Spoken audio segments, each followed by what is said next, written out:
Hello, my dear hatchlings. It's been far too long. Oh my gosh. Don't you just love it when life gets in the way? If I remember right, I think we were at chapter 10. Sorry if I accidentally reread it, if I already have, but I couldn't find the video, sadly. Oh my god. My cat is laying in bun form.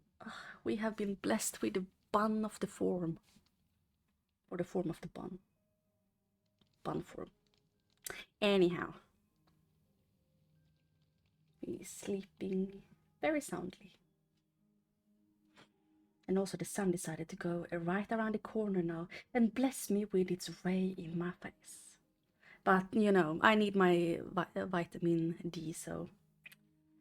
but do you get vitamin D if it goes through the window, or do you need a direct sunlight? Well, I did went to the store to buy some snacks for, you know, the weekend, and also some pizza. I do love me some pizza. But today I'm gonna have lasagna that I actually made myself. Turned out really good actually. Although the top part was a little bit crunchy. But it always gets crunchy on lasagna unless you cover it. Anyhow, I'm gonna start now since I've given most people a chance to poke in. Because I usually ramble a little bit before the stream. But I hope whoever listening later is gonna enjoy the reading. And since it's been a while, I'm gonna take a lot of water breaks and try my best.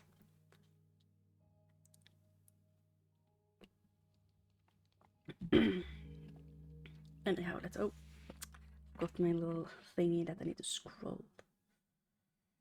Yeah, let's do...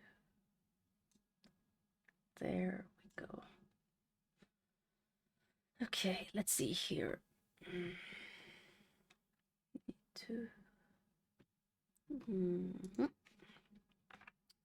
Okay, let's see here. I still like this. It's really pretty. People actually ask me like, why are you in Minecraft when you're reading? And I'm like, I want something that people can listen to, hearing the crackling of the fire, see the doggos listening. It's kind of like a little story time, you know. So maybe this world is gonna be story, not just... Yeah. Speaking of that, I need to check something before we start. Because I am pretty sure it have rained since last time. I just wanna check so I don't have any escapees, you know.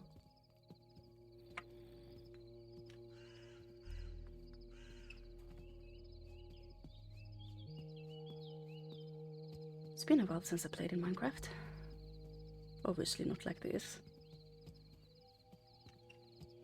Let's see. I also realize I haven't safety proofed the hatchery.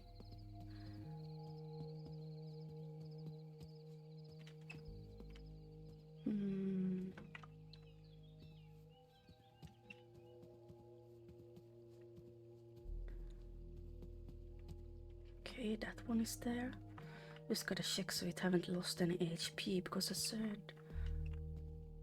Let's see...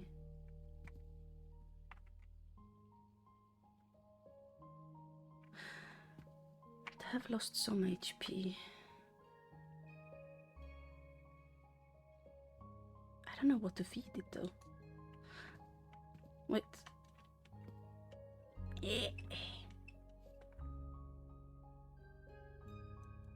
No, it didn't move.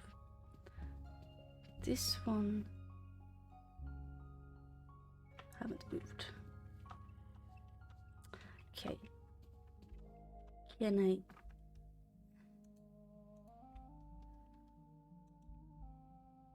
Wait, what? Stage 1?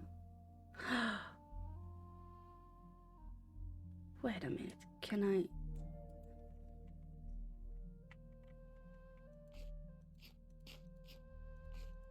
Ah, yeah, I could feed it normal things. Well, YouTube gonna grow too big, so... Yeah, okay, at least now I know it eat normal food. Okay, let's go back to the little study area, shall we? I don't want to have my baby starve, you know? What kind of dragon lady would I be? Well, technically I'm dragon mother. Well, yeah, but they are wyverns, so cousins? They're still my babies, so even if they are not real dragons, so I could still call them babies. What? Ah, took me a sec there. My bad for the people that actually coming and listening, but I realized that I kinda don't want that dragon to accidentally die just because I'm sitting here and reading, you know. Since the world still like moves around me. The timing and all things. Okay, let's see here.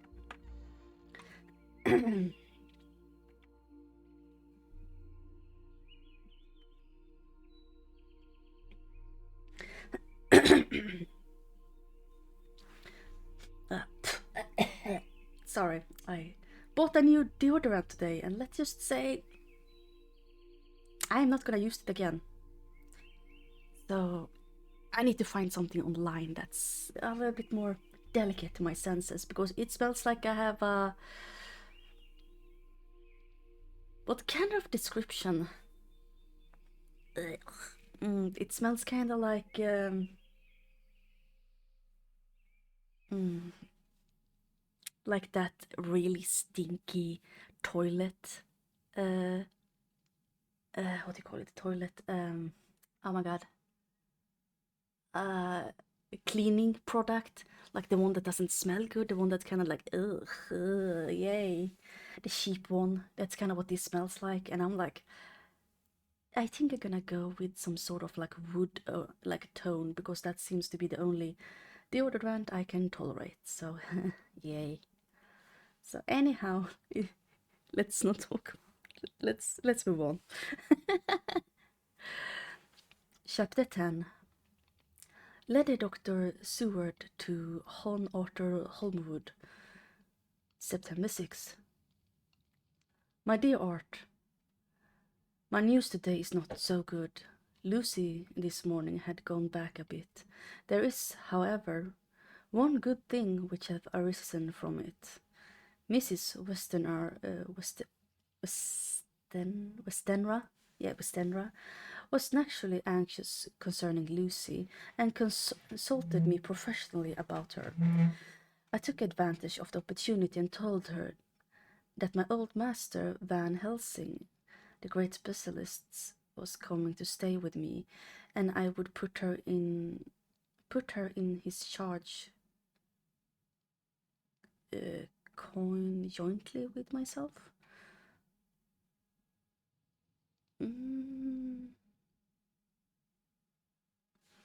One sec. Didn't we read chapter 10? Could have sworn. Oh man. Okay, let's see here. So, hopefully, given. I am just gonna try to mute the audio desktop for a bit. There we go. Because I need to go and check that shit. Because I'm not gonna read like 2 chapters and then realize like, oh, apparently I was on this chapter, you know. That's not right for a reader. So I'm sorry. It's been a while. So let's see here. Give me a moment. Wasn't expecting this though.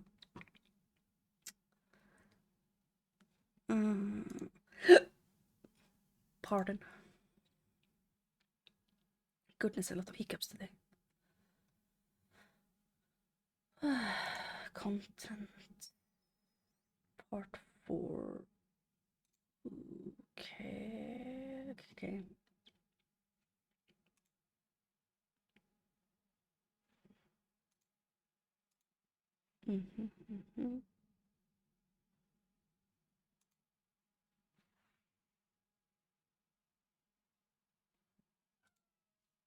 Could be so cringe hearing myself, but oh well. Not now, Leighton.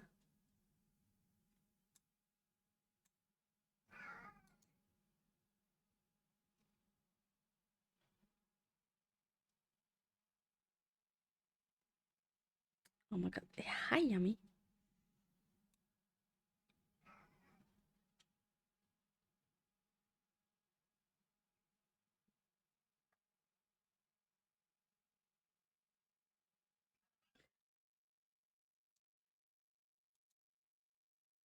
By the way, if I'm going quiet, it's because I'm listening and trying to figure out which chapter we are on.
Oh, so we were chapter 10. Okay, okay, okay. So I was right. Okay. Oh, that's good to know. Then I shall just continue reading. Apologize for the delay. Let's see.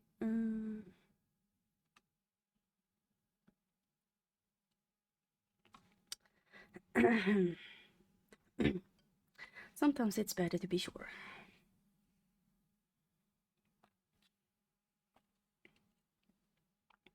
Okay, let's continue.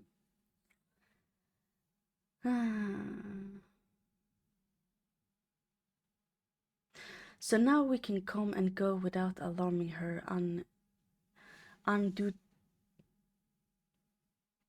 unduly, for a shock to her would mean sudden death, and this is Lucy's weakened condition. And in Lucy's weak condition might be disastrous to her. We are hedged in with difficulty, all of us, my poor fellow, but please God, we shall come through them all right. If any need I shall write so far. If you do not hear me from me, take it for granted that I simply wait for news. In haste, yours ever, John Stewart. Dr. Stewart's Diary, September 7. The first thing Van Helsing said to me when we met at Liverpool Street was, "Have you said anything to our young friend, to lover of her?" "No," I said. "I waited till I had seen you. As I said in my telegram, I wrote him a letter simply telling him that you are coming. as Miss Westenra was not so well, and I should let him know if need be.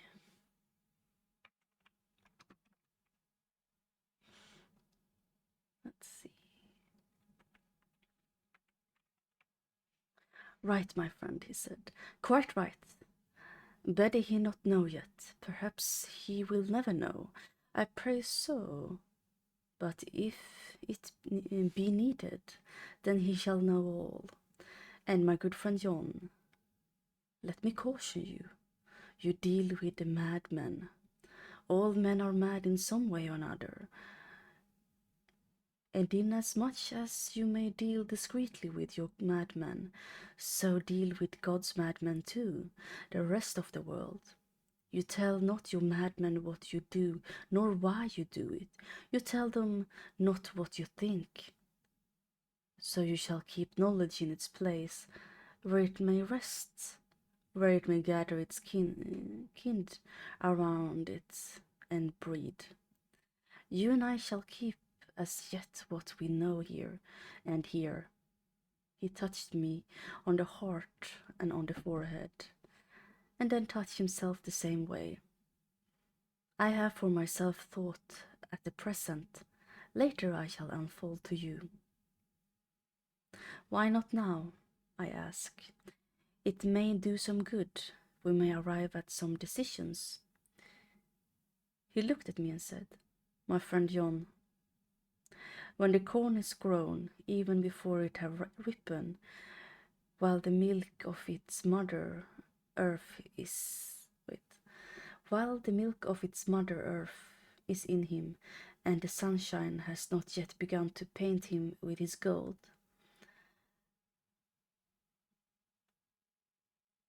the husbandman, he pulled the ear and rubbed him between his rough hands, and blows away the green shaft, and say to you, look, he's good corn, and he'll make a good crop when the time comes.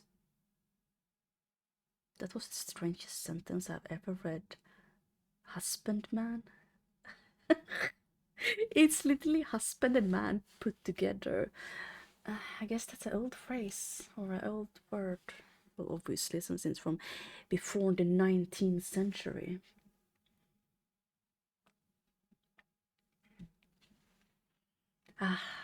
But although I might speak in Old English when I'm done with this book. Don't get me wrong, I love this Old English and reading it. Feels like reading old memories.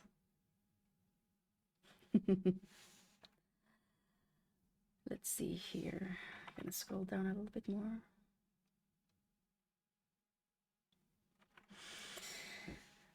I did not see the applications and told him so. For reply, he reached out over and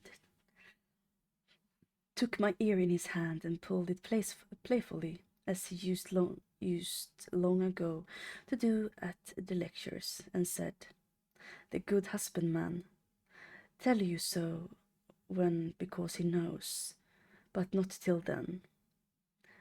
But you do not find the good husbandman dig up his planted corn to see if he grows. That is for the children who played a husbandry, and not for those who take it as of the work of theirs. See you now, friend John. I have sown my corn, and nature has her work to do in making it sprout. If he sprout at all, there is some promise, and I'll wait till the ear begins to swell.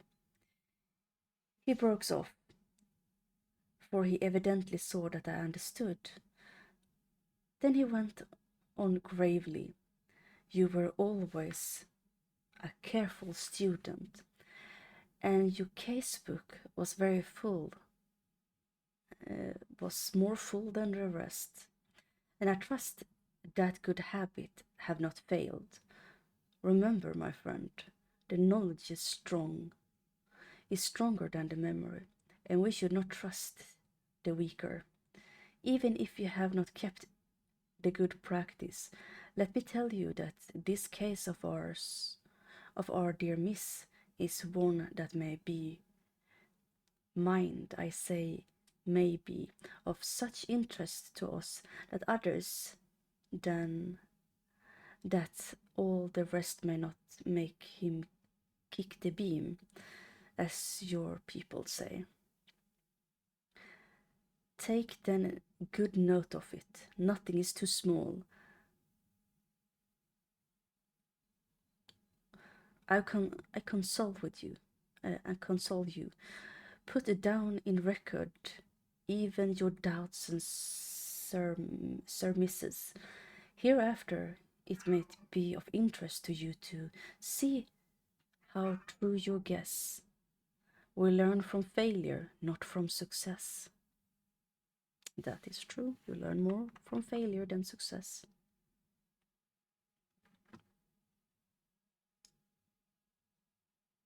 Oh, that was too much.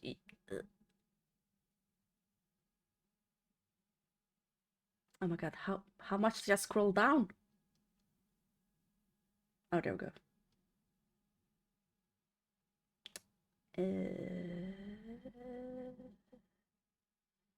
Sorry, I kind of lost myself a little bit. Wait. Ah, there we go. Okay, found it.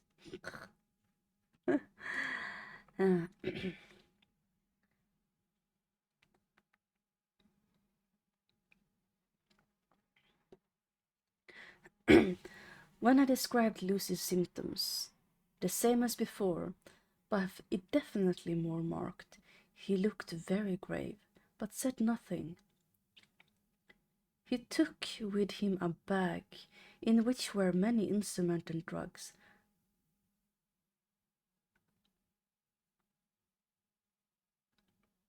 The ghastly paraphernalia of our beneficial trade, as he once called it, is one of his lectures, the equipment of a professor of the healing craft. When we were shoved in, Mrs. Westenra met us. She was alarmed, but not nearly as much as I expected to find her. Nature is one of her benefits. Nature is one of her benefited moods, has ordinance that even death has some antidotes to its own terror. Here, in a case where any shock may prove fatal, matters are so ordered that from some cause or other the things not personal, even the terrible change in her daughter, to whom she is so attached, do not seem to reach her. It is something like the way damn nature gathers around a foreign body an envelope of some insensitive tissue which can protect from evil than which it would otherwise harm by contact. If this be ordered selfishness, then we should pause before we condemn any one of the vice of egoism, for there may be deeper roots for this cause than we have knowledge of.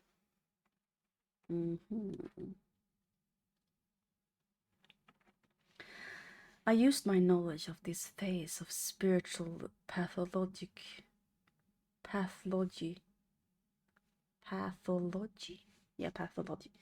and set down a rule that she should not be present with Lucy or think of her illness more than what was absolutely required.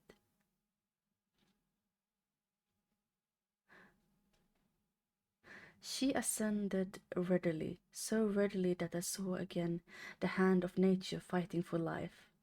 Van Helsing and I were shown up to Lucy's room.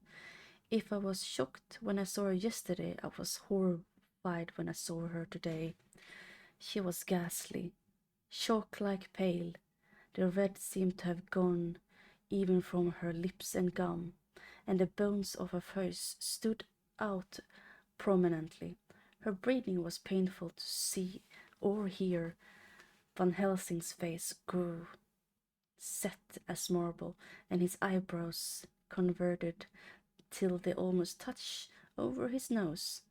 Lucy lay motionless and did not seem to have the strength to speak, so for a while we were all silent.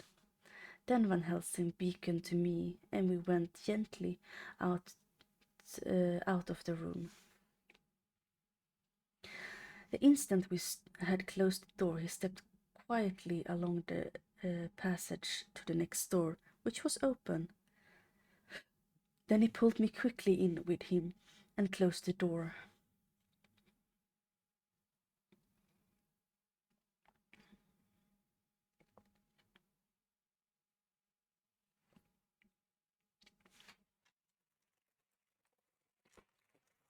Sorry about that. I don't have a snack.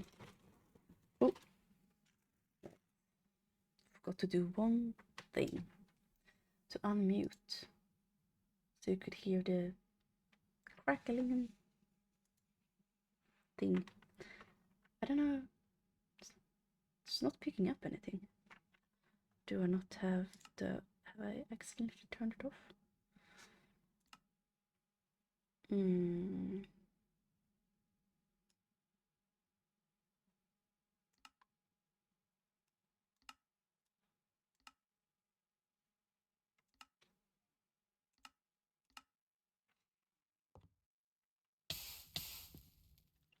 Well, that certainly... I don't hear any crackle, though. That's the thing. Let's see here what the... Oh, that's totally fine. Oh, well. Maybe it will crackle a little bit later.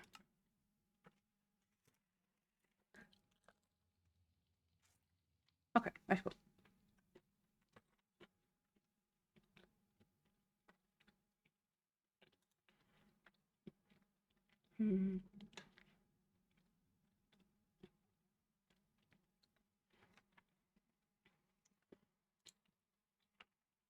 Oh, by the way, the reason I'm numbing a little bit, because I noticed if I only drink water when I read, my throat gets really sore. So I'm trying to numb on a little snack, too. That's actually an Oreo donut.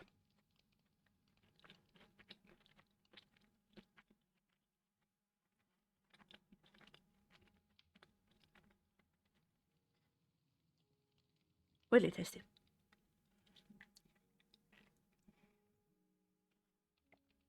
Okay. My God, he said, this is dreadful. There is no time to be lost. There's no time to be lost. She will die from sheer want of blood to keep the heart action, as it should be. There must be a transfusion of blood at once.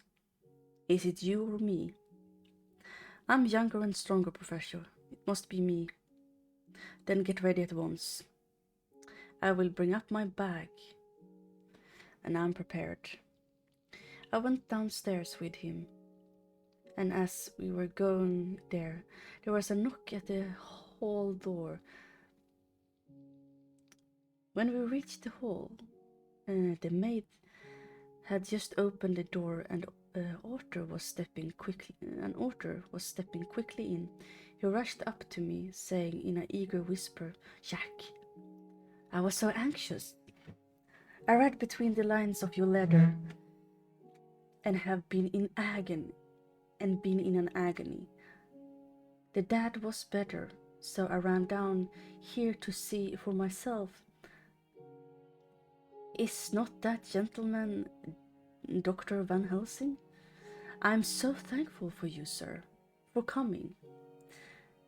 When first the professor's eyes had lit up upon him, he had been angry at his interruption at such a time, but now, as he took in his stalwart proportions and recognized the strong young manhood which seemed to emanate from him, his eyes gleamed without a pause.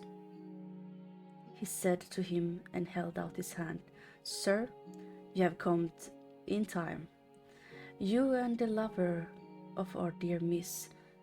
She's bad, very, very bad. Nay, my child, do not go like that. For he suddenly grew pale.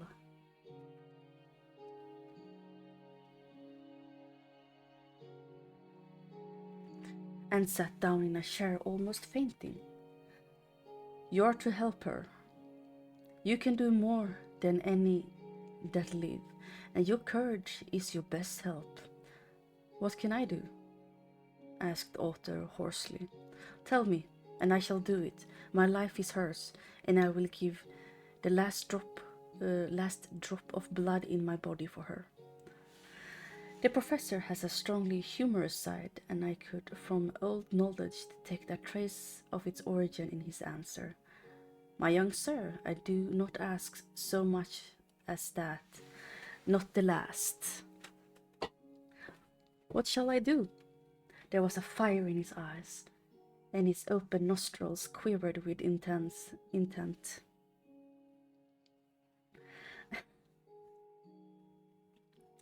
Van Helsing slapped him on the shoulder. Come, he said.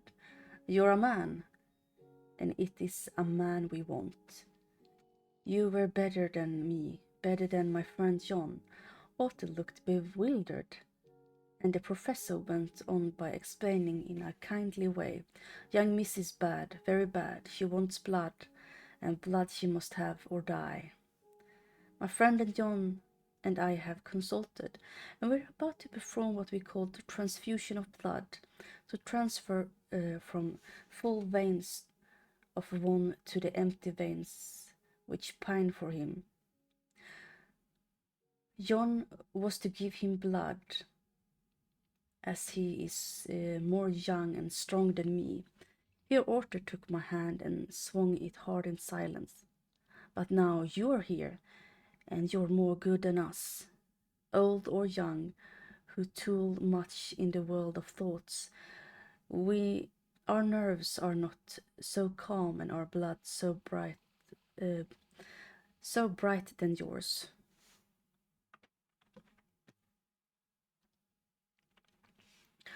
Otto turns to him and say, if you only knew how gladly I would die for her, and you would understand.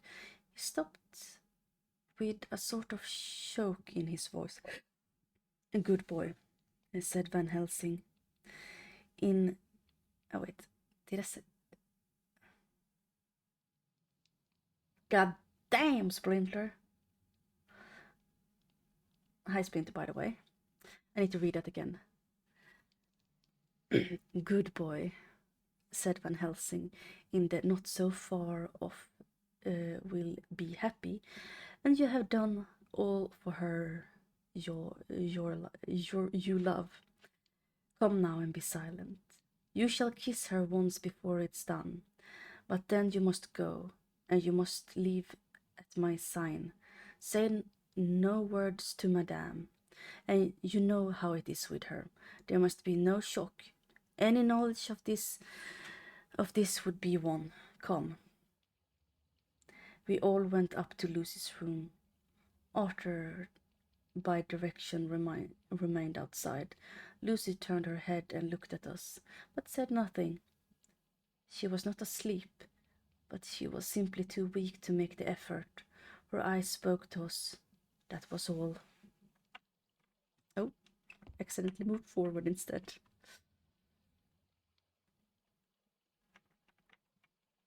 Let's see.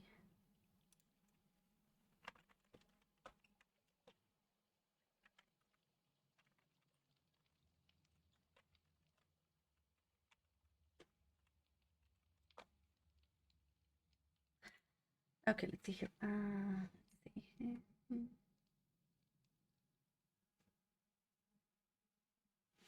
Okay. Van Helsing took some things from his bag and laid them on a little table out of sight. Then he mixed the narcotic and coming over the bed, and he said cheerily, "Now, little miss, here is your medicine. Drink it off like a good child. See, I lift you so that to swallow it easy. Yes. She had made the effort with success. It astonished me how long the drug took to act. This, in fact, marked the extent of her weakness. The time seemed endless until sleep began to flicker in her eyelids.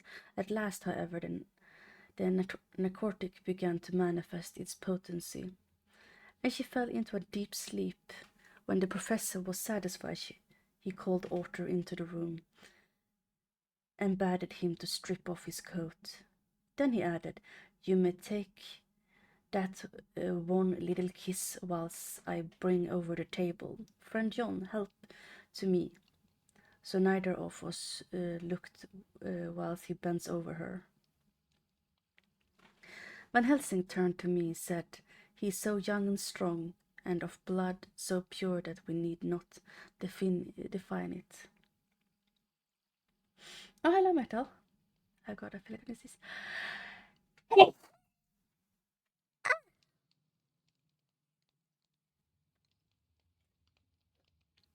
Ah, I think the deodorant is making me sneeze. Ugh.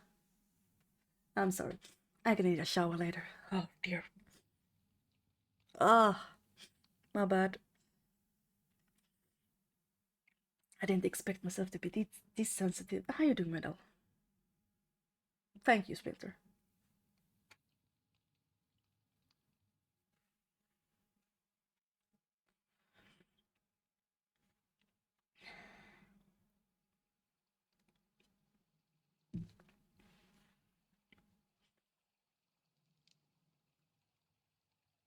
Oh yeah. I'm good.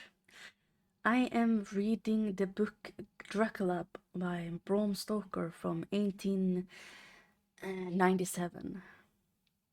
It's a non-copyrighted version and are allowed to be read here on Twitch because it's not copyrighted. So, unless I would have been copyrighted by now. Okay, donut.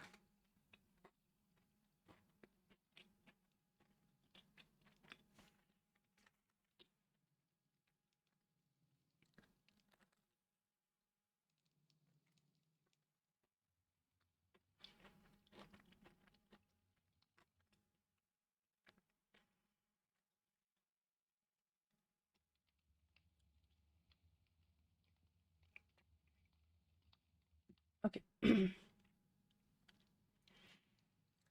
Gotta scroll down a little bit again.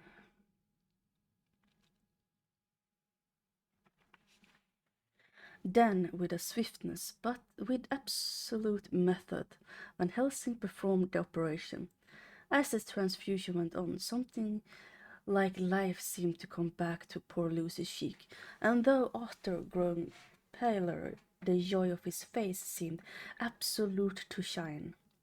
After a bit I began to grow anxious, for the loss of blood was telling on Arthur. Strong man as he was, it gave me an idea of what a terrible strain Lucy's system must have undergone, that what weakened Arthur only partially restored her. But the professor's face was set, and he stood watch in his hand, and with his eyes fixed now on the patients and now on Arthur, I could hear my own heart beat. Presently he said, in a soft voice, "Do not stir an instant. It is enough. You attend him, I will look to her." When all was over, I could see how Arthur was weakened. I dressed the wound and took his arm to bring him away. When Van Helsing spoke without turning around, the man seemed to have eyed in the back of his head. The brave lover, I think, deserves another kiss, which he shall have presently. And as he had now finished his operation, he adjusted a pillow to the patient's head. As he did so, the narrow black velvet band, which she seems always to wear around her throat. Buckles. Wait, buckled with an old diamond buckle, which her lover had given her, was dragged up a little and showed a red mark on her throat. Arthur did not notice it, but I could hear a deep hiss of indrawn breath, which is one of Van Helsing's ways of betraying emotions. He said nothing at the moment, but turning to me, saying, "Now take down our brave young lover." I sincerely hope it's no like lewd stuff in this book, because I do not want to read lewd stuff. In worst case, I'm just gonna read it really fast or warn people, but then again, it is a gothic horror, so yeah. Okay, let's see here.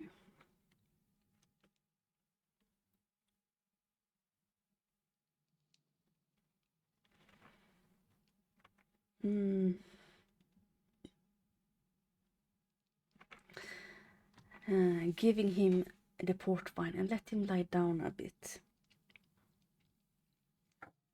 He must then go home and rest, sleep as much and eat much, and he may be reunited of what he has so given to his love. He must not stay here. Hold a moment, I may take it, sir, that you are anxious of result. Let's see here. Then bring it with you. That is always the operation is successful. You have saved her life this time, and you can go home and rest easy in mind that all can be is. I shall tell her all when she is well. She shall love you none the less for what you have done. Goodbye. When Arthur had gone, I went back to the room. Lucy was sleeping gently, but her breathing was strong. I could see the counterpane move to her chest heaved. By the bedside sat Van Helsing, looking at her intently. The velvet band again covered a red mark. I asked the professor in a whisper, "What do you make of the marks of her throat?" "What do you make of it?" "I have not examined it yet," I answered. "And then there's procedure to loose the band. Just over the external jugular vein, where there are two punctures, not large, but not wholesome looking. There are no signs of disease, but the edge were white and worn looking, as if by some trituration. It at once occurred to me that this wound, or whatever it was, might be the means of the manifesting loss of blood, but I abandoned the idea as soon as it formed, for such a thing could not be. The whole bed would have been drenched to a scarlet with the blood which the girl must have lost to leave such a pallor as she had before the transfusion. "Well," said Van Helsing. "Well," I said, "I can't make nothing of it."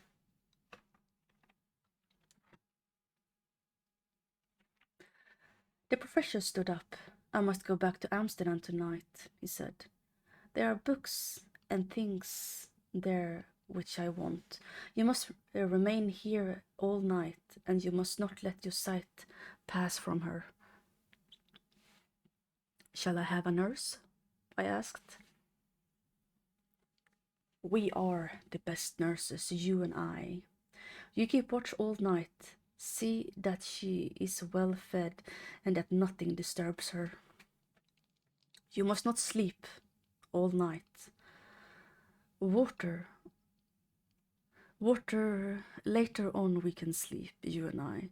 I shall be back as soon as possible, and then we may begin." "May begin?" I said. "What on earth do you mean?" We shall see, he answered.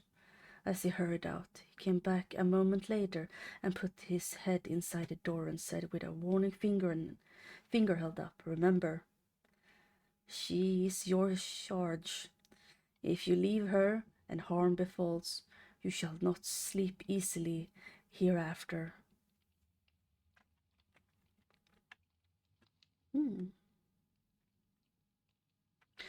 Dr. Stewart's diary continue. September 8th. I sat up all night with Lucy. The paint worked itself off towards dusk, and she waked naturally. She looked different. She looked like a different being from what she had been before the operation. Her spirit even were good, and she was full of happy vibrancy. But I could see evidence of the absolute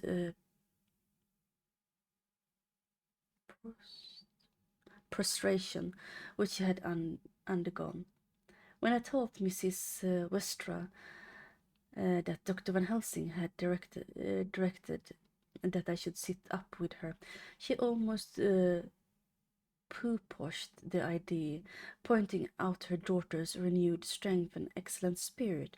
I was firm, however, and made preparations for my long vigil. When her maid had prepared her for the night, I came in, having in the meantime had supper and took a seat by the bedside. She did not in any way make objections, but looking at me gratefully whenever I caught her eye.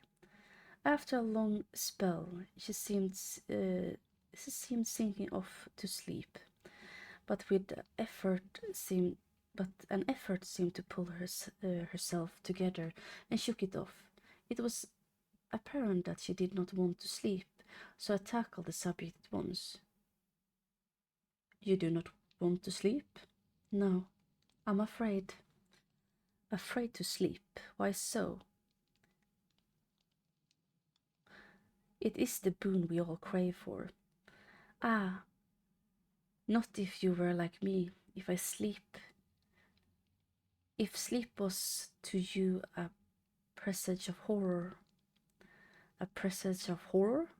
What on earth do you mean?" "I don't know. Oh, I don't know. And that is what is so terrible. All this weakness comes to me in sleep until I dread the very thought."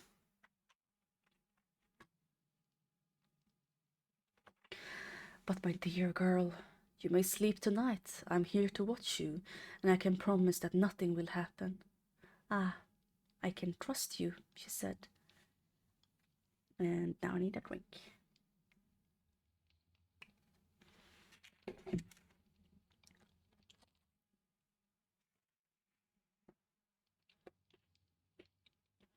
And a snack.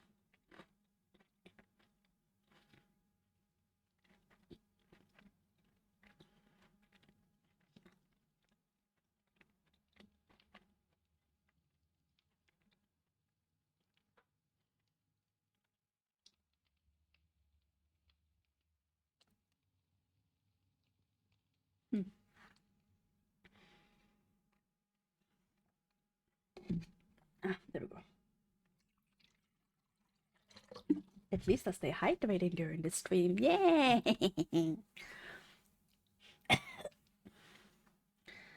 Unless this deodorant is killing me, though. Okay, let's see here.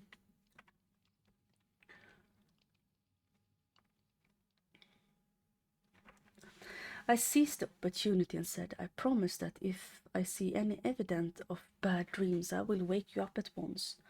"You will?" "Oh, will you really?" "How good you are to me." "Then I will sleep." And almost at the words, she gave a deep sigh of relief and sank back, asleep. All night long I watched by her. She never stirred, but sleep on and on in a deep, tranquil, life-giving, health-giving sleep. Her lips were slightly parted, and her breast rose and fell with a regularity of a pendulum. There was a smile on her face. It was evident that no bad dreams had come to disturb her peace of mind. In the early morning her maid came, and I left her in her care and took myself back home, for I was exhausted by things. I sent a short wire to Van Helsing and to Arthur, telling them of the excellent result of the operation. My own work, with its manifold RS, took me all day to clear off, and it was dark when I was able to inquire about my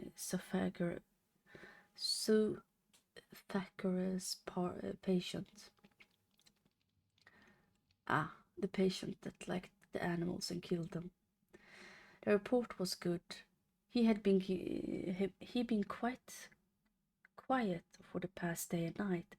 Telegram came from Van Helsing at Amsterdam while I was at dinner, suggesting that I should be at Hillingham tonight, as it might be well to be at hand, and stating that he was leaving by night mail and would join me early in the morning. September 9th. I was pretty tired and worn out when I got to Hillingham. For 2 nights I had hardly had a wink of sleep, and my brain was beginning to feel the numbness with Mark's cerebral cerebral exhaustion. Goodness.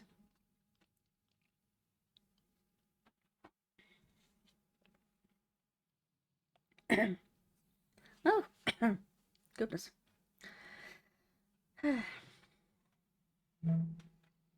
Lucy was up and in a cheerful spirits when she shook hands with me and looked sharply in my face and said, No sitting up tonight for you. You are worn out. I'm quite well again, indeed, I am. And if there is to be any sitting up, it is I who will sit up with you. I would not argue the point, but went and had my supper. Lucy came with me, and lived by her charming presence. I made an excellent meal and had a couple of glasses of the more than excellent port. Then Lucy took me upstairs and showed me a room next to her own, where a cozy fire was burning. Now, she said, you must stay here. I shall leave this room open, my door too. You can lie on the sofa, for I know that nothing would induce any of you doctors to go to bed whilst there is a patient above the horizon. If I want anything, I shall call out, and you can come to me at once.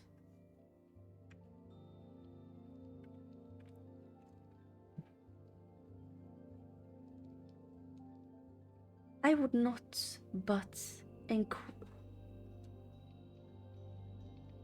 acquaintance, for I was dog-tired and I could not have sat up had I tried.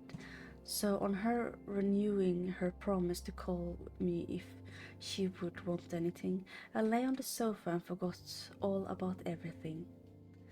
Lucy Westerna's diary, September 9. I feel so happy tonight. I had been so miserably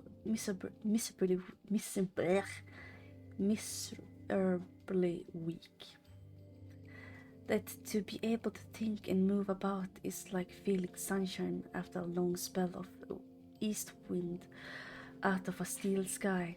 Somehow Arthur feels very, very close to me. I seem to feel his presence warm about me.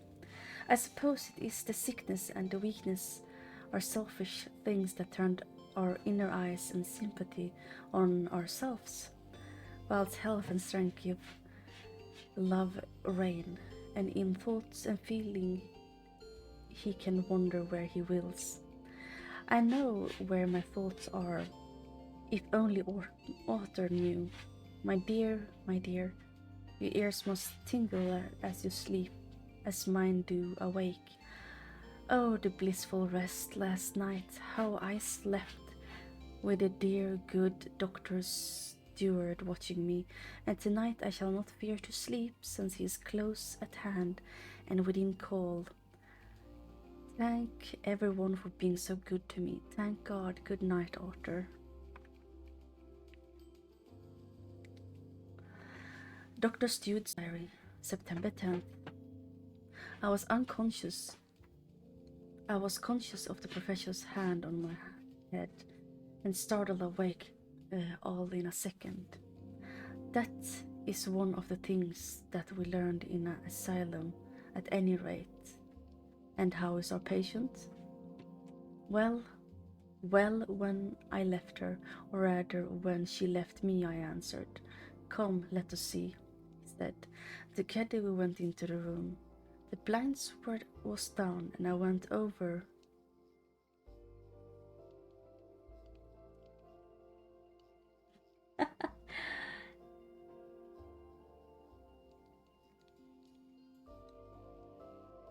Hello, Hecatex.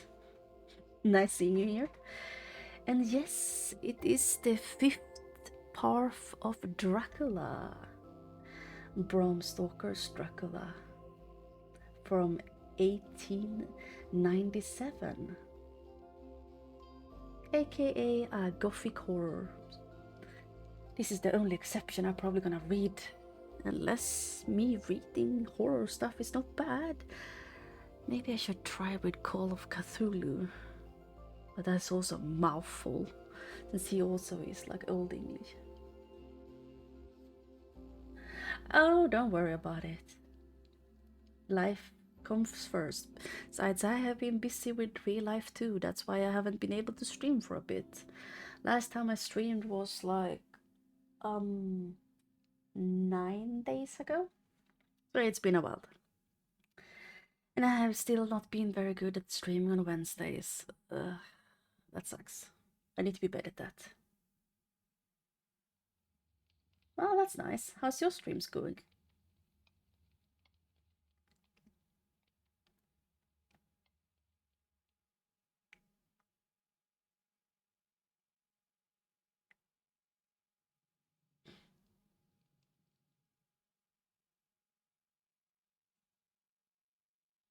But yeah, hopefully it's going good.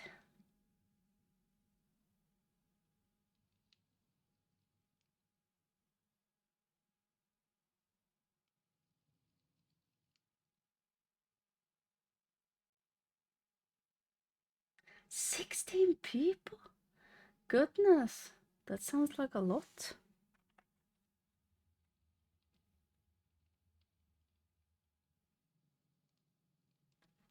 Well, I'm glad you're doing good.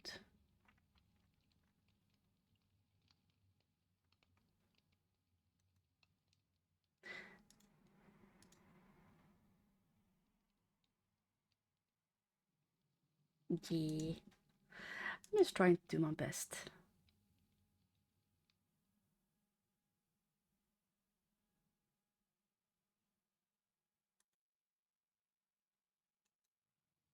Goodness.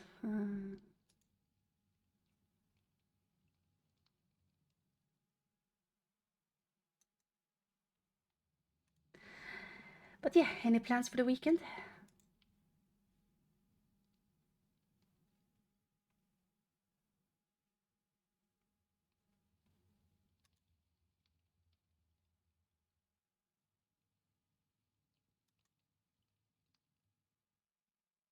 Oh yeah, I gotta love the shores, am I right? Oh, that's nice metal. Yeah, I'm probably gonna do shores and chilling. Hopefully we have some D&D tomorrow. It would be really nice to have some D&D tomorrow, but who knows? Yeah. Ah, lucky bastard. What you playing at?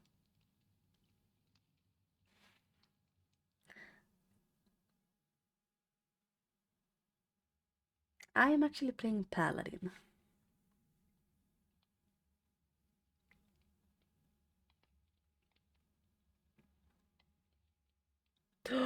You're the DM? Oh my gosh. Is it like homebrew or regular D&D?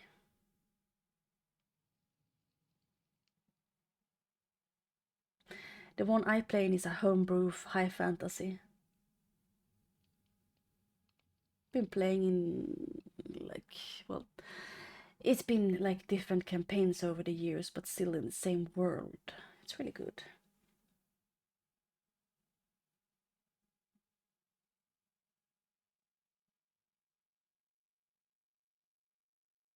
Yeah, that's not bad.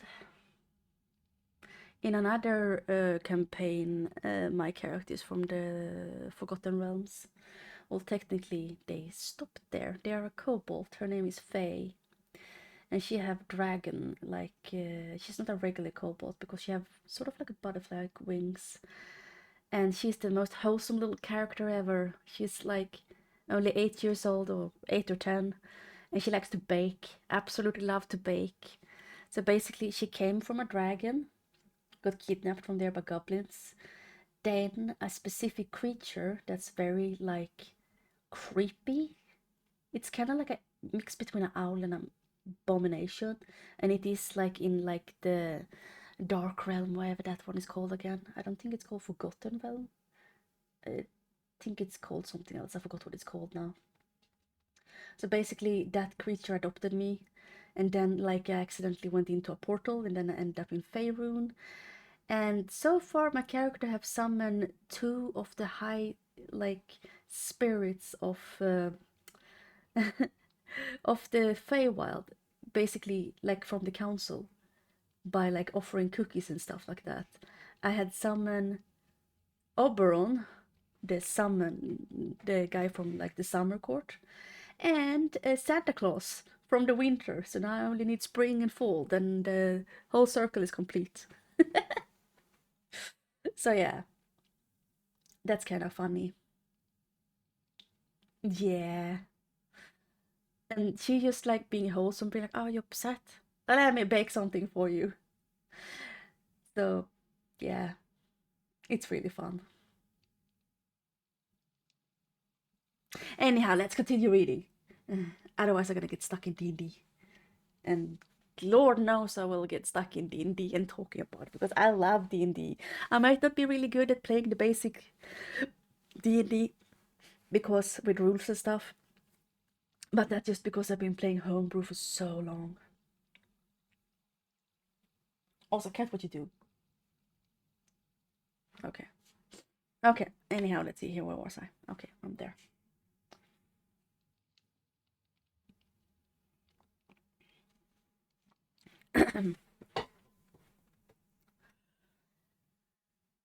The blinds are down, and I went to raise it gently while Van Helsing stepped with his soft cat-like tread over to the bed. As I raised the blind and the morning sunlight flooded the room, I heard the professor low hiss of inspiration, and knowing its rarity, a deadly fear shot through my heart. As I passed over, he moved back, and his exclamation of horror got in him. What?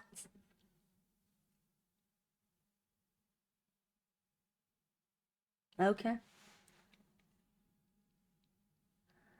That sounded almost Swedish. I was like, what? Gott i himmel. Needed no enforcement from his agonized face. He raised his hand and pointed to the bed, and his iron face was drawn and ashed white. I felt my knees began to tremble. There, on the bed, seemingly in swoon, lay poor Lucy, more horribly white and vain-looking than ever. Even the lips were white, and the gums seemed to have shrunken back from teeth, as we sometimes see in corpses after a prolonged illness. Ooh, let's see here. Van Helsing raised his foot to stamp in anger, but the instinct of his life and all the long years of habit stood to him and put him down again softly. Quick, he said, bring the brandy.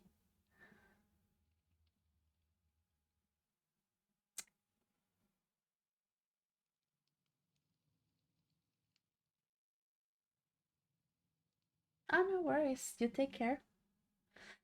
It's okay. I have many lurkers on my stream. Shall not mention any names.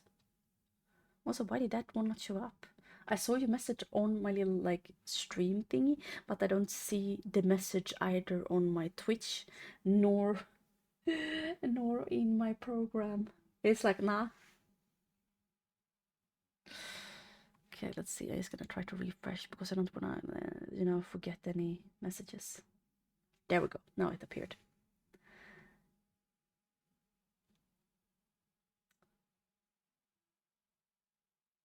Okay, let's see here.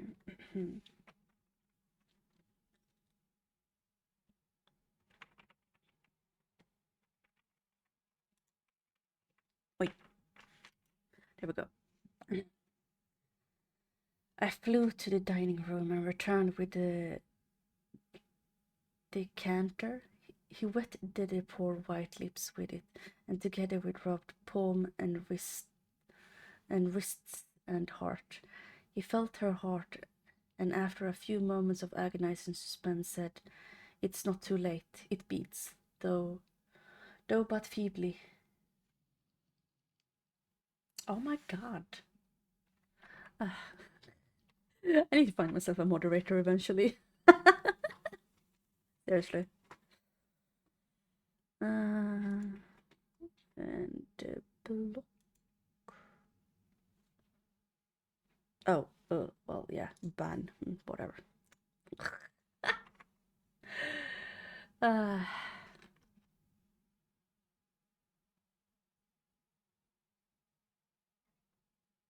Siri bot. I have to look into that. Yeah, most of the time that's the only thing I get. Because I'm a tiny Twitcher. Yeah. I will look into that later because one of these days I'm probably gonna spend a whole week of just doing animations and GIFs, and because I want to be able to customize, like, so people can do like cute GIFs and stuff like that. Ah, crap, I did write up a emote I wanted. I hope I can still find it.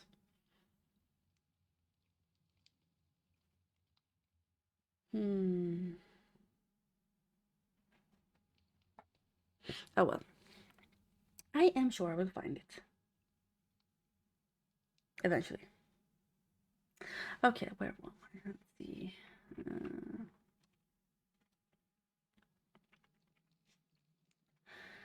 It beats, though but feebly. All our work is undone. We must begin again. There is no young author here now, and I have to call on you yourself this time, friend John. As he spoke, he was dipping into his bag and producing the instrument of transfusion. I had taken off my coat and rolled up my shirt sleeve. There was no possibility of a opiate just as present, and no need for one, and so, without a moment's delay, we began the operation. After a time, it did not seem a short time either, for the draining away of one's blood, no matter how willing it be given. It's a terrible feeling when Helsing held up a warning finger. "Do not stir," he said, but I fear that with growing strength she might awake, and that would make danger, oh so much danger. But I shall precaution take. I shall give hypodermic injection of morphine. He proceeded then swiftly and deftly to carry out his intent. The effect on Lucy was not bad, for the faint seemed to merge suddenly into a narcotic sleep. It was with a feeling of personal pride that I could see a faint tinge of color steal back into the pallid cheek and lips. No man knows till he experiences it. What what it is so to feel his own lifeblood drain away into the veins of the woman he loves. Wait, doctor you love? Wait, nah. It was probably just a guess. The professor watched me critically. That will do, he said. Already? I re remonstrated. You took a great deal more from art. To which he smiled a sad sort of smile and replied, he is her lover, her fiancé. You have to work, much work to do for her and for others, and the present will suffice. When I stopped the operation, he attended to Lucy while I applied digital pressure on my own insertion. I lay down while I waited his lecture to attend to me, for I felt faint and a little sick. By and by he bound up my wound and set me downstairs to get a glass of wine for myself. As I was leaving the room, he came for me after me and half whispered, "Mind, nothing must." Oh, God, a frog in my mouth.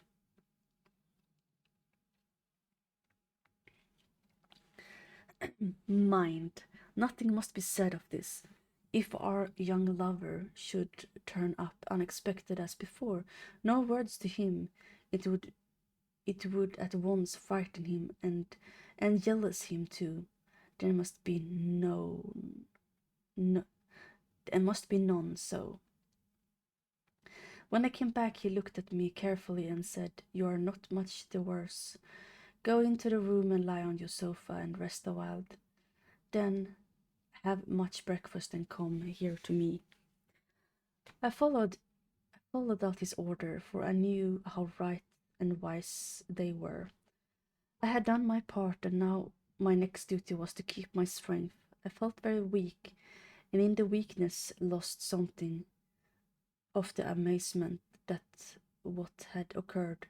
I fell asleep on the sofa, however, wondering over and over again how Lucy had made such a retrograde movement, and how she could have been drained of so much blood with no sight anywhere to show for it. I think I must have continued my wandering in my dreams, for sleeping and waking, my thoughts always came back to the little punctures in her throat and the ragged, exhausted appearance of the edges, tiny though they were.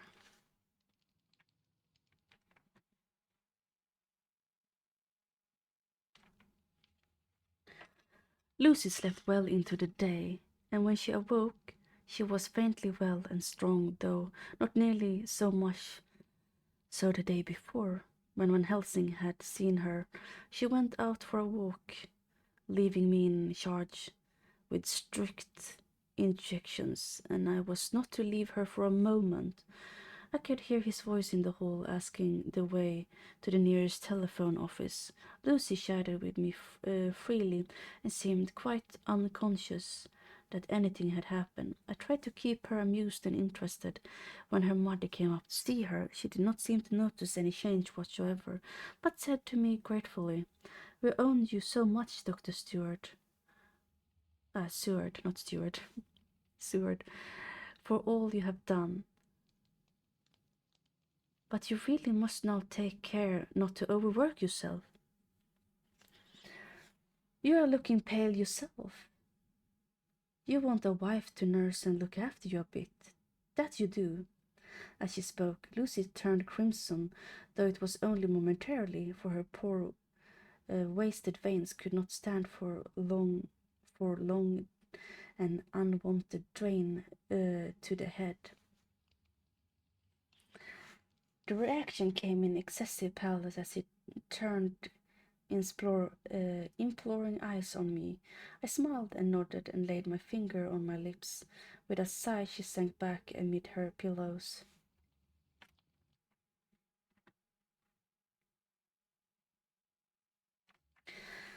Van Helsing returned in a couple of hours and presently said to me, "Now you go home and eat much and drink enough. Make yourself strong. I stay here tonight and I shall sit up with little miss myself. You and I must watch the case, and we must have no other to know. I have grave reasons. No, do not ask me. Think what you will. Do not fear to think even the most not implorable. Good night." In the hall, two of the maids came to me and asked if they or either of them might not sit up with Miss Lucy. They implored me to let them, and when I said it was Dr. Van Helsing's wish that either he or I should sit up, they asked me quite piteously to intercede with the four gentlemen. I was much touched by their kindness. Perhaps it is because I'm weak at present, and perhaps because it was on Lucy's account that their devotion was manifested. For over and over again have I seen similar instances of woman's kindness. I go back there in time for the later dinner. I went my round, all well, and set this down, whilst I wait for sleep. It is coming.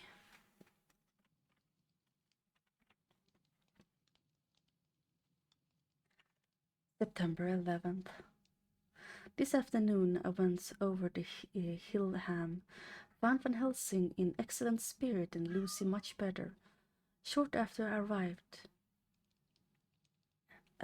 see here. See. I've got.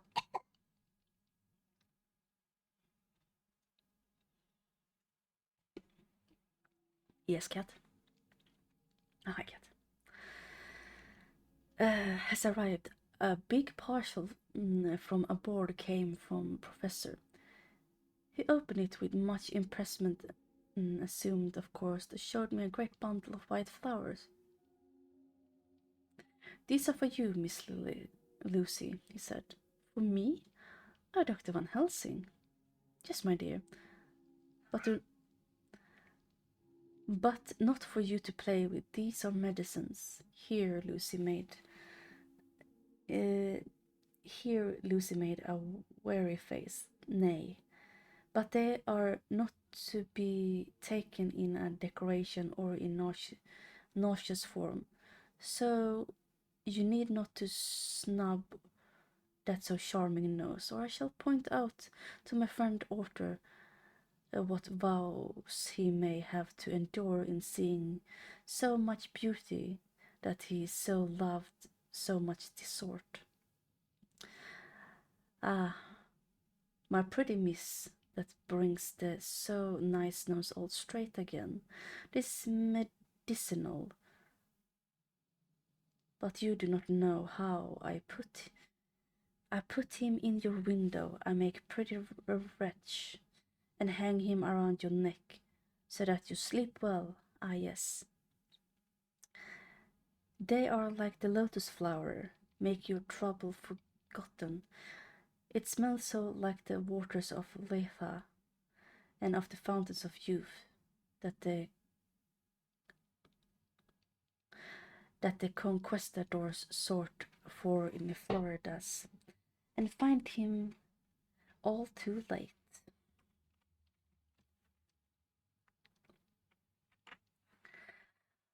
While he was speaking, Lucy had been examining the flowers and smelled them. Now she threw them down, saying, with half laughter and half disgust, "Oh, Professor, I believe you are the only putting up the joke on me. Why, these flowers are only common garlic." To my surprise, Van Helsing rose up and said, with all his sternness, his iron jaw, and his bushy eyebrows meeting, "No trifling with me, I never jest.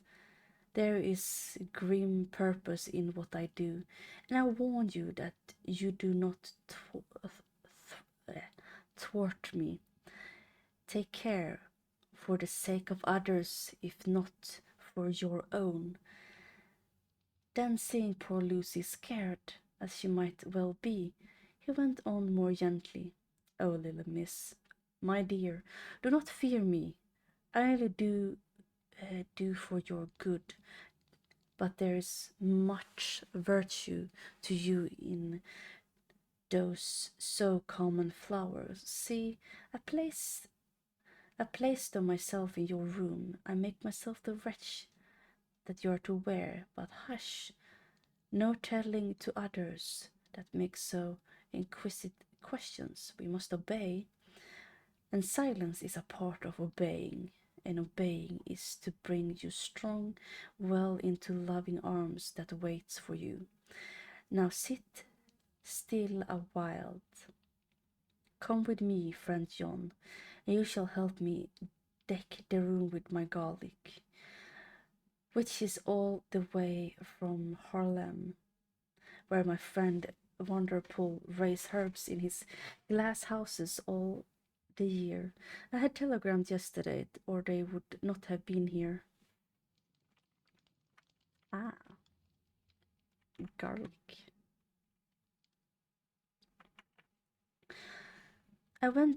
We went into the room, taking the flowers with us. It's still funny that they calling them flowers when they're actually not flowers, but yeah. Fish posh. Uh-huh. Mm.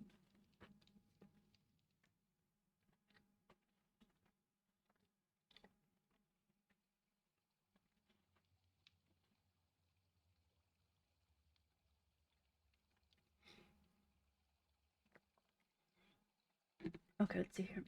Mm. Mm.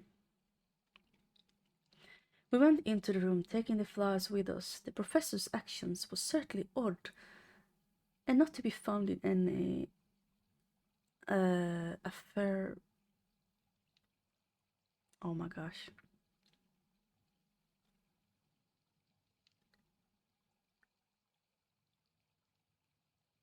Pericopedia that I have ever heard of. First, he fastened up the window and latches them securely. Next, taking a handful of the flowers, he rubbed them all over the sash as though to ensure that every whiff of the air that might be in the might be getting in would be laden with the garlic smell. Then, with a wisp, he rubbed all over the jamb of the door and above, below, and on each side, and round the fireplace in the same way. It all seemed grotesque to me, and presently I said, "Well, Professor, I know you always have a reason for what you do, but this certainly puzzles me. Well, we have no septic here, or he would say that you were working some spell to keep out the evil spirit." "Perhaps I am," he answered quietly as he began to make the wreath which Lucy was to wear around her neck.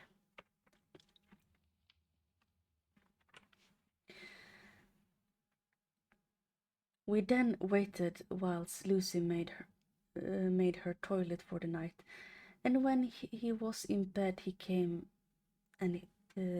came and himself fixed the wreath garlic around her neck.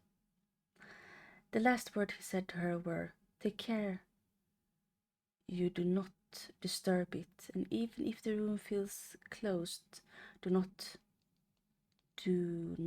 tonight open the window or door.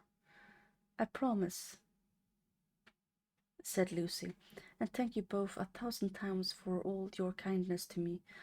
Oh, what have I done to be blessed with such friends?" As we left the house, in my fly, which was waiting, Van Helsing said, "Tonight I can sleep in peace, and sleep I want. 2 nights of travel, much reading in the day between, and much anxiety on the day to follow, and a night to sit up without a wink. Tomorrow in the morning early you can call for me, and we come together to see our pretty Miss So much more stronger for my spell, which I have worked. Ho ho.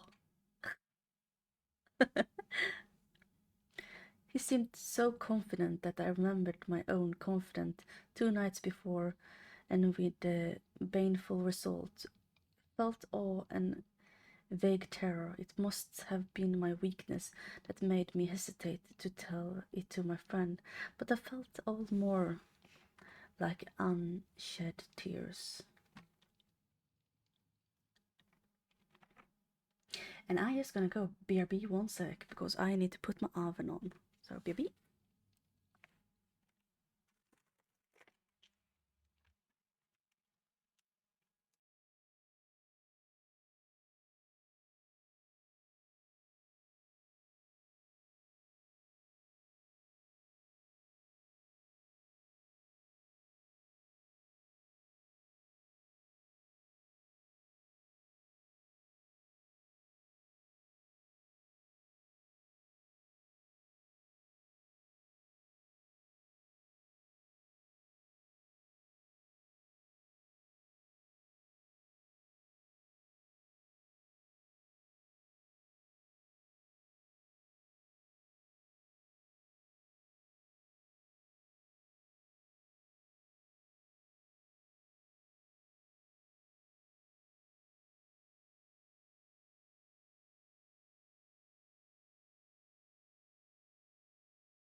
Okay, I am back. Let's see here.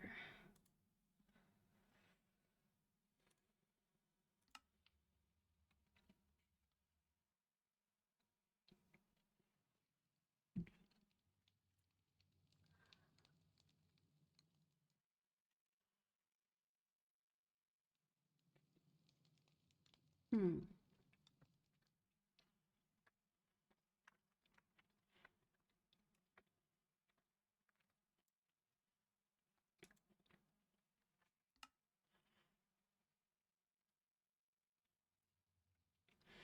Goodness, these donuts are hard to resist.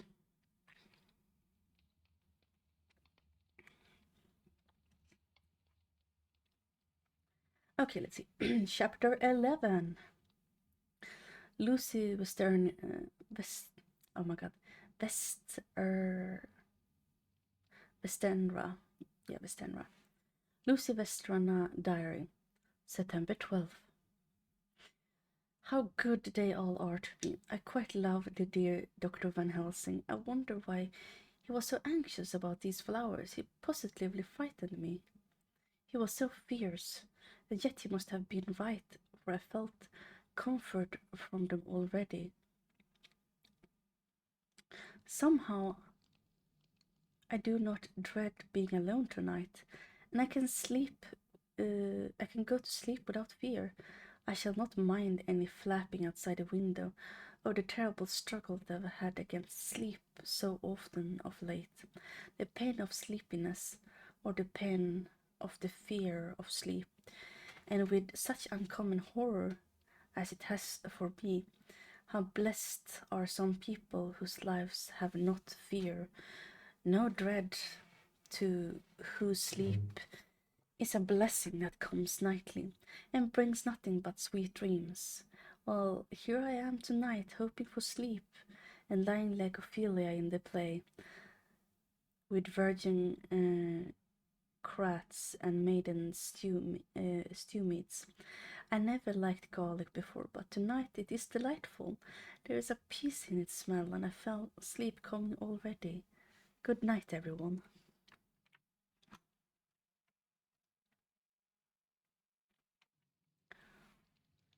Dr. Seward's Diary, September 13th.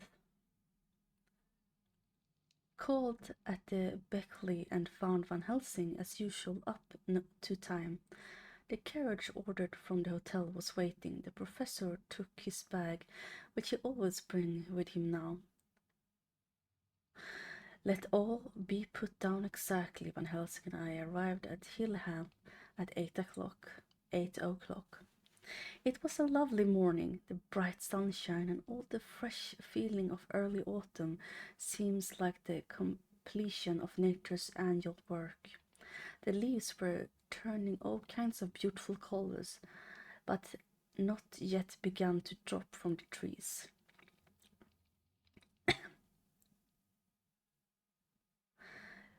When we entered, we met Mrs. Westenra coming out of the morning room.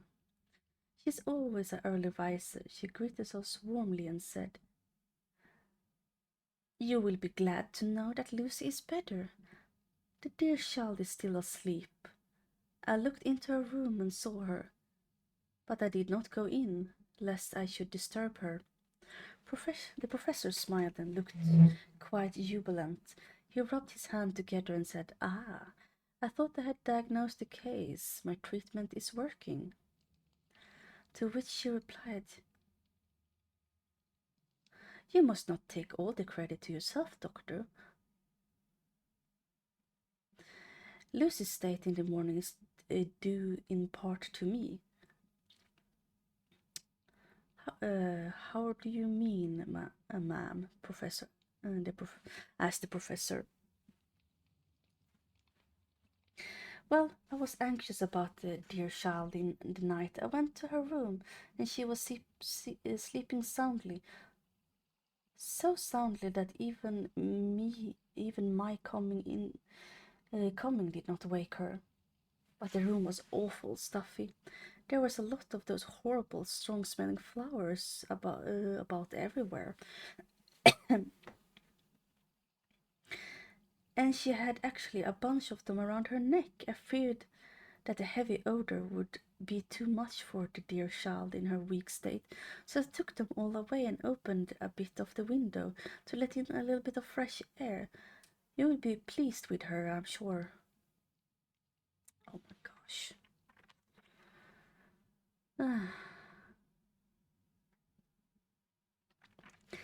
She moved off into her boudoir, where she usually breakfasts early. As she had spoken, I watched the professor's face and saw it turn to ash gray. He had been able to restrain his self-command while the poor lady was present, for he knew her state was how mischievous a shock would be. He actually smiled on her as he held open the door for her as she passed into her room. Goodness.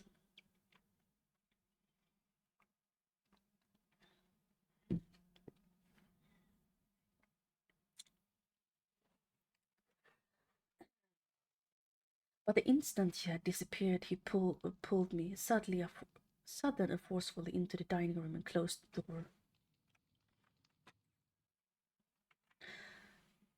Then, for the first time in my life, I saw Van Helsing's break down. He raised his hand above his head in a sort of mute despair, and then beat his palms together in a helpless way. Finally sat down on a chair and, putting his hand before his face, began to sob, with a loud, dry sob that seems to come from the very cracking of his heart.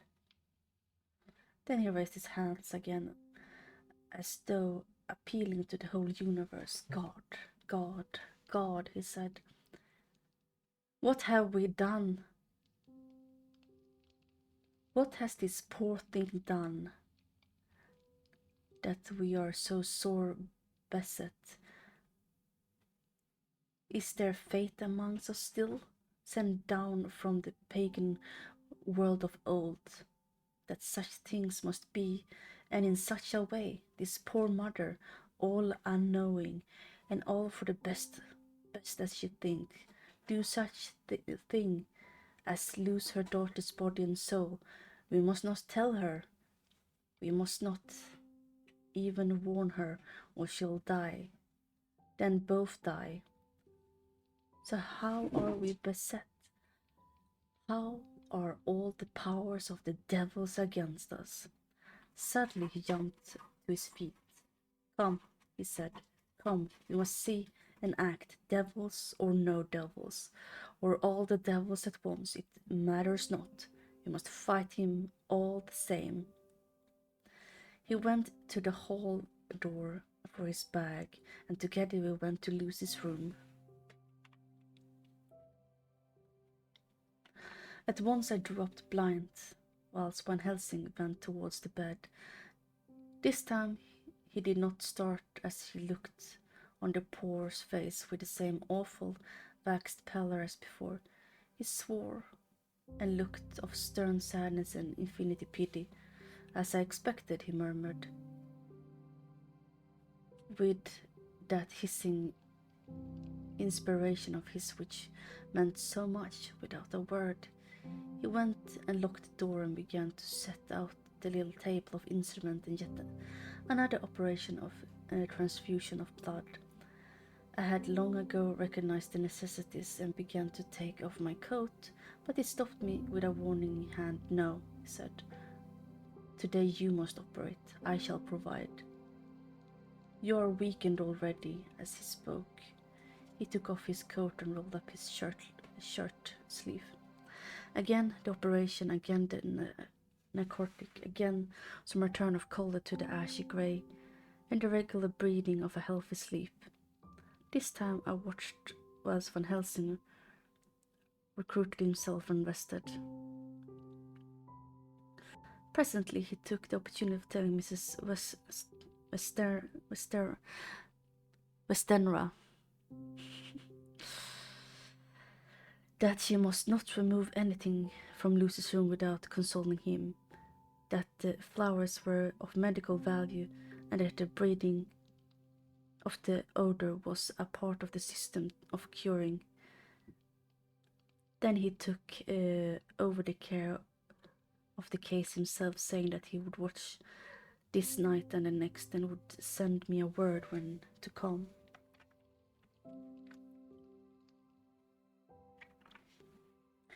After another hour, Lucy awake from her sleep, fresh and bright, and seemingly not much the worse from her terrible ordeal. What does it of me? I'm beginning to wonder if my long habit of life amongst the insane is beginning to tell upon my brain.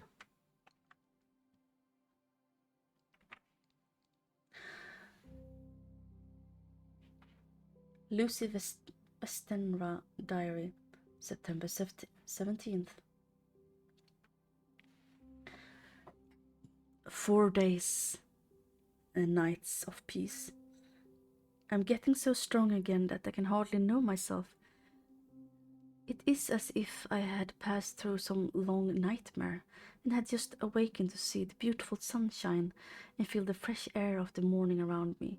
I have a dim half-remembrance of long, anxious times of waiting and fearing, darkness in which there was not even the pain of hope to make present distress more poignant, and then long spells of oblivion, and then rising back to life as a driver coming up through great press of water. Since, however, Dr. Van Helsing had been with me, all this bad dreaming seemed to have passed. The noise that used to frighten me out of my wits, the flapping against the window, the distant voices which seemed so close to me, the harsh sound that came from I know not where and command me to do I know not what, have all ceased. I go to bed now without any fear of sleep. I do not even try to keep awake. I have grown quite fond of the garlic, and the boxful arrived of me every day from Haarlem. Tonight Dr. Van Helsing is going away. He has been away. He has to be for a day in Amsterdam, but I need not be watched. I am well enough to be left alone. Thank God for mother's sake and dear Arthur, and for all our friends who have been so kind. I shall not ever feel the change For last night Dr. Helsing slept in his chair a lot of the time. Found him asleep twice when I woke, but I did not fear to go asleep again, although the brought or bats or something flapping almost angrily against the window panes. He's angry he can't get his dinner.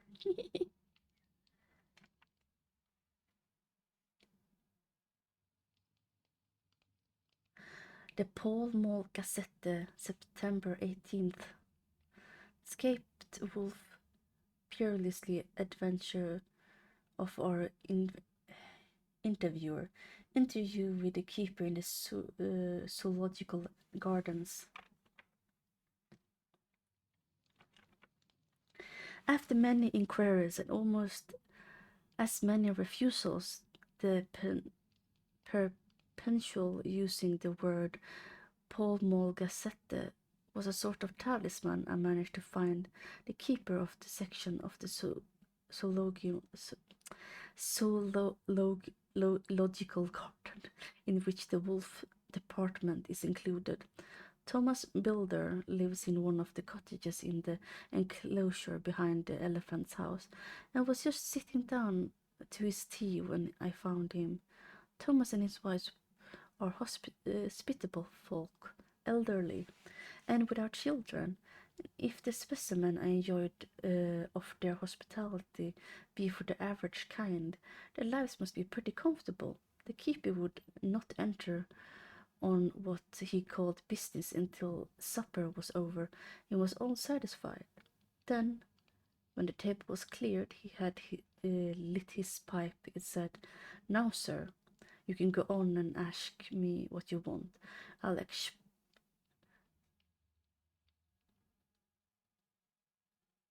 oh goodness, you excuse me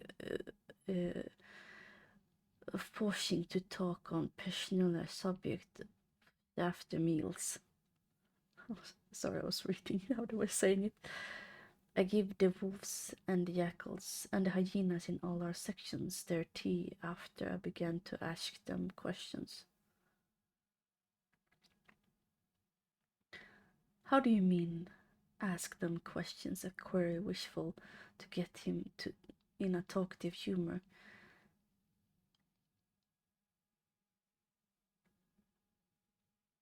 Eating of them over the edge with a pole in one way, scratching off their ears in another. When Gens, as in flush, wants a bit of show offer to their gals, I don't so much mind the fast, the its of the pole part after I chugs it in their dinner, but I await till their adds their sherry and coffee, so to speak, after I tries to, with a ear scratching, mind you, he add philosophically, there's a deal of the same nature in us as in there's animals. Where you're coming and akin of me questioning about my business, and that grumpy like that the only for you blooming af queen I'd seen you blowed foots for I'd answer, not even when you asked me sarcastic, like if I'd like you to ask the superintendent if you might ask me questions without offense. Did I tell you to go through hell?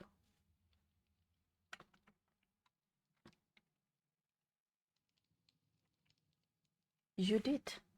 And when you said you'd report me for using obscure language, that was it me over the edge. But the Arf quid made that all right. I weren't going to fight, so I waited for the food and did with my owl of the wolf and lion and tiger does. But Lore loved your art, and now the old woman has stuck a chunk of her tea cake in me and risen me out with her blooming old teapot, and I'll lit up, and you may scratch my ears all for all you're worth, and I won't even get a growl out of me. Drive alone with your questions. I know what you're a coming at the escaped wolf.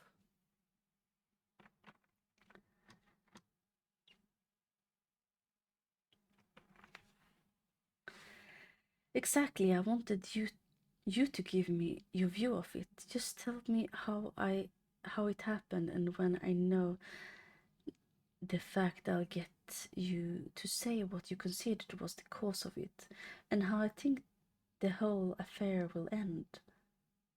All right, Governor. This air is about the old story that the wolf, what we called Berserker, was one of three grey ones that came from Norway to Jamra ranks, which we brought of him 4 years ago. He was nice, well-behaved wolf and never gave no trouble to talk of. I'm more surprised at him for wanting to get out, nor any other animals in the place. But there, you can't truly trust wolves. No more, no woman.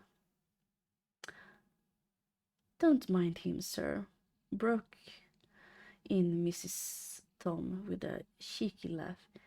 Ace got a mind of the animals so long that blast if he ain't like a old wolf himself, but there ain't no arm in him. Well, sir, it was about 2 hours after feeding yesterday when I first heard my disturbance. I was making up a litter in the monkey house for a young puma which is ill. When I heard the yelping and howling, I came away straight. There was the Berserkin at tearing like a mad thing at the bars as if he wanted to get out. There wasn't much people about today, and close at hand was only one man, a tall, thin chap with an oak nose and pointed beard with a few white hairs running through it.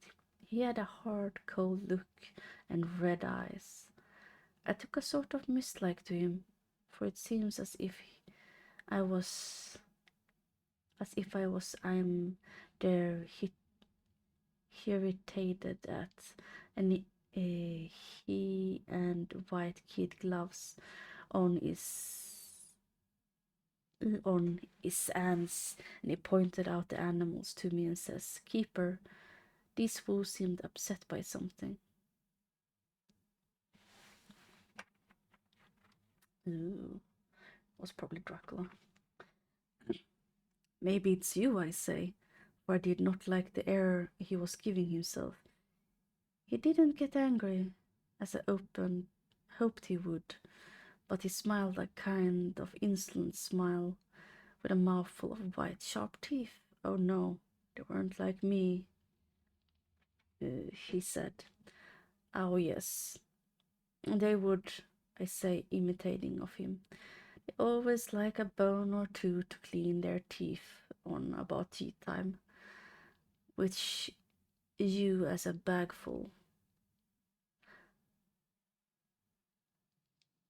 Well, it was an odd thing, but when animals see us talking, they lay down, and when I went over to Berserker, he let me stroke his ear, same as always.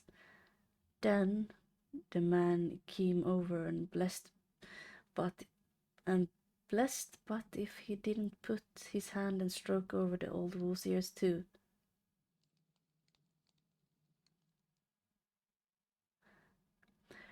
"Take care," say I. "Berserker is quick."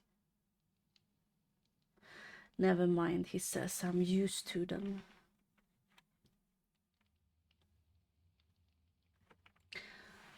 "Are you in the business yourself?" I say, taking off my hat.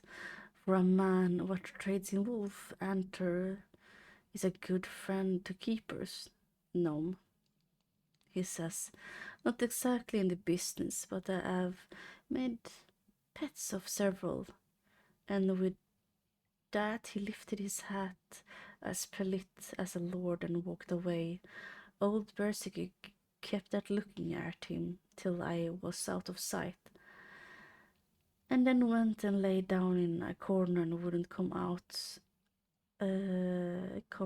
hours the old evening. Well, last night, as soon as the moon was up, the wolves here all began to howl. There wasn't nothing of them to howl at. There were not no one near, except someone that's evidently a calling a dog somewhere out barking off the gardening in Park Road. One or twice I went out to see all that all was all right, and it was. And then the howling stopped just before 12 o'clock. I just took a look around, running in and busts me. But when I kept opposite to old Bessicker's cage, I see the railings broken and twisted about the cage empty, and all I know for certain. Did anyone else see anything? One of our gardeners was coming home about the time from armory when he seen a big grey dog coming out through the garden edge. At least so he says, but I don't give much for it myself. For if he did, he never said a word about it to his missus when he got home.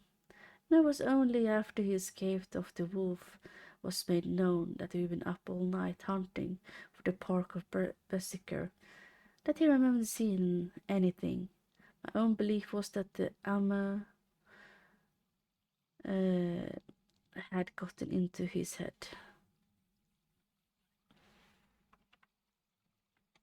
Let's see here. Now that Mr. Billen had, can you account in any way for the escape of the wolf? Well, sir, he said, with a suspicious sort of modesty, think I can, but I don't know of how you'd be satisfied with the theory. Certainly I shall. If a man like you, who knows the animals from experience, can't hazard a good guess, at any rate, who is even to try? Well, then, sir, I can account for in it this way. It seems to me that here Wolf escaped simply because he wanted to get out. From the hearted way of the both Thomas and Life laughed at the joke, I could see that he had done service before, and that the whole explanation was simple and elaborate, so I wouldn't cope in budgeted with the worthy Thomas, but I thought I knew a surgeon way to his heart. So I said, now Mr. Biller will consider the first half sovereign work off, and this brother of his is waiting to be claimed when you're told me what you think will happen.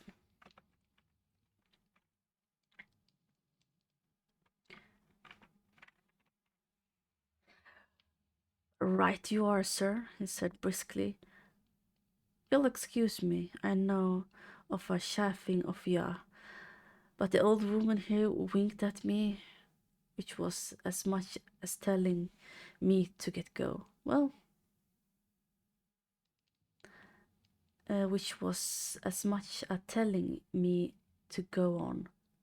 Well, I never, said the old lady. My opinion it is there here wolf is hiding off somewhere. The gardener didn't remember, said that he was galloping northward faster than a horse could be. But I don't believe him, for you see, Sir Wolves can't gallop no more nor dogs does. They not being built that way. Wolves is fine things in a storybook, And I dare say when they get in packs and thus be shiving something that's more of a free afeared than than they is they can make a devil of a noise and chop it up whenever it is.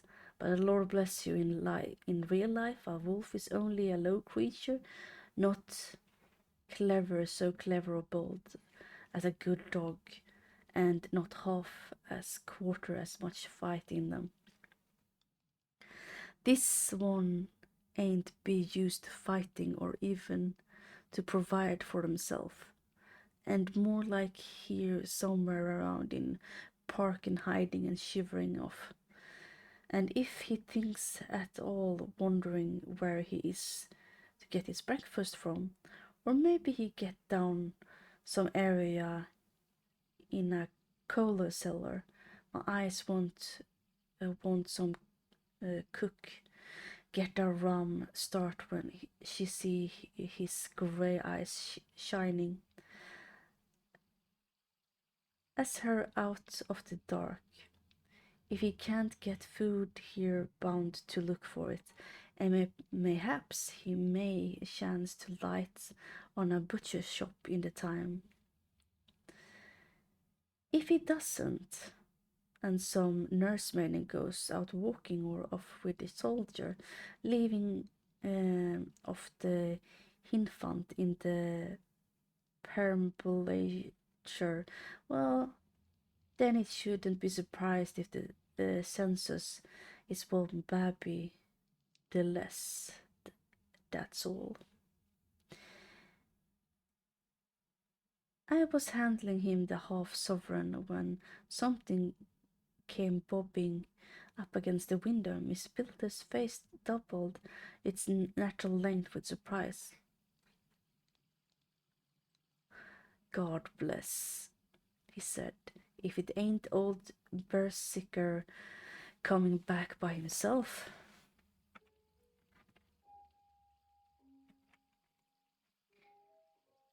He went to the door and opened it, and most unnecessarily proceeded it seemed to be. I have always thought that wild animals never looked so well as when some obstacles of profounded durability is between us. A personal experience has intensified rather than diminished the idea. After all, however, there is nothing like custom, for either Builder nor his wife thought any more of the wolf than I should of a dog. The animal itself was a peaceful and well behaved, as the father of all pictured wolf, Red Riding Hood, Quadam's friend, whilst moving her confined in masquerade.